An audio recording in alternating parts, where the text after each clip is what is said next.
बालीखंड degree महाविद्यालय बालीखंड रे 2 दिन व्यापी सांस्कृतिक प्रतियोगिता अनुष्ठित हो जाइछि। साधारण ज्ञान, प्रबंध, झोटी, चित्रांकन, कविता आवृत्ति, तर्क, संगीत, एकक अभिनय और नृत्य प्रतियोगिता रे शताधिक छात्र छात्री अंशग्रहण करी सेमानंक प्रतिभा प्रदर्शन करथिले।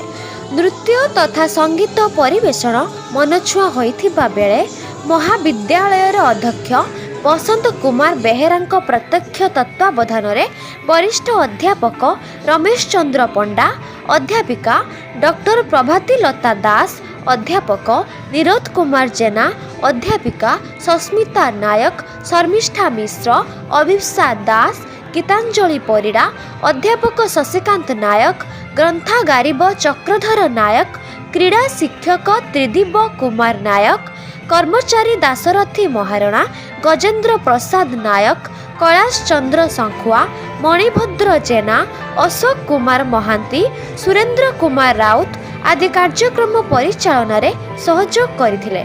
कृति प्रतियोगी मानंकु वार्षिक उत्सव रे पुरस्कृत करा जिबाकु स्थिर होईछि।